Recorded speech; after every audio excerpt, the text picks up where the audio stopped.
வணக்கம் மாணவர்களே, இந்த வீடியோவில் என்ன பார்க்க போகிறோம் அப்படின்னா 7ஆம் வகுப்பு கணிதமில் பருவம் 3ல் இயல் 1 எண்ணியலில் பயிற்சி 1.4 இருக்கக்கூடிய கணக்குகள் பார்க்க போகிறோம். வாங்க பார்க்கலாம். கொள்கூறி வகை வினாக்கள் 11வது கேள்வி 5.6 வகுத்தல் 0.5 அப்படின்னு இருக்குங்களா. ஸோ 5.6 என்ன பண்ணுறோம், 0.5ஆல் வகுக்கிறோம். ஸோ அப்போ 5.6 வகுத்தல் 0.5 எப்படி எழுதுவோம், புள்ளி இல்லாமல் எழுதும்போது வகுத்தல் 10. ஏன்னா ஒரு இலக்கம் முன்னாடி புள்ளி இருக்குது, இங்கே என்ன ஆகும் 5/10 வந்துடுங்களா. அடுத்த ஸ்டெப் என்ன பண்ணுவோம், 56/10 அப்படியே வச்சுப்போம். இந்த ரெண்டாவது வகுத்தலில் இருக்கிறத பெருக்கலாம் மொத்தமாக 10/5 வந்துடுங்களா.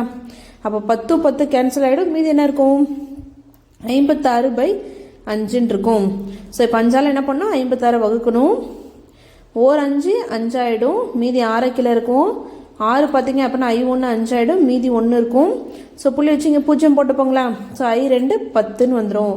அப்போது 5.6 0.5ஆல் வகுத்தோம் அப்படின்னா நமக்கு என்ன கிடைக்குது, 11.2 அப்படிங்கிற விடை கிடைக்குது. அடுத்து 12வது கேள்வி 2.01 2.01 வகுத்தல் 0.03 இருக்குங்களா. ஸோ இங்கே என்ன இருக்குது, கடைசியில் இந்த 2 இலக்கம் முன்னாடி புள்ளி இருக்குது, அப்போ வகுத்தல் 100 போட்டுப்போம். இங்கே என்ன இருக்குது, நமக்கு 2 இலக்கம் முன்னாடி புள்ளி இருக்குது, அப்போ புள்ளி இல்லாமல் எழுதுமா வகுத்தல் 100ன்னு போட்டுப்போங்களா. அடுத்த ஸ்டெப்பில் ஃபஸ்ட்டு இருக்க 201/100 அப்படியே போட்டுப்போம். இங்கே இருக்கக்கூடிய இந்த வகுத்தலை பெருக்கலாம் மொத்தமாக என்ன ஆகும், தலைகீழ 100/3 வந்துடுங்களா. இந்த 100 கேன்சல் ஆகிடும், மீதி 201/3 இருக்குமா. 3ஆம் வாய்ப்பில் 201 எத்தனை தடவை வருதுன்னு பார்க்கணும். ஸோ 6 3 என்னது 18, மீதி 2 ஆகிடும்.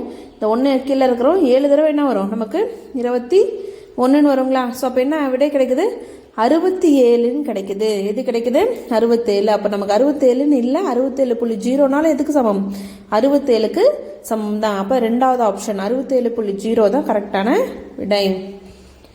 13வது கேள்வி 0.05 வகுத்தல் 0.5 இருக்குங்களா.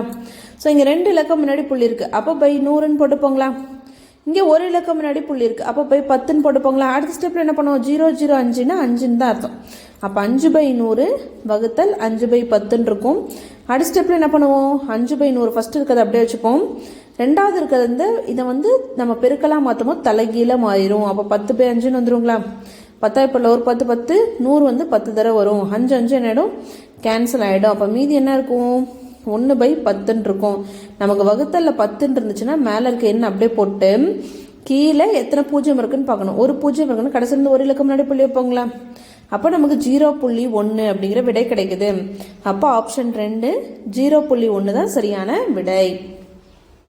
இந்த வீடியோவில் உங்களுக்கு ஏதாவது டவுட் இருந்துச்சு அப்படின்னா கமெண்ட்ல கேளுங்க. தேங்க்ஸ் ஃபார் வாட்சிங்.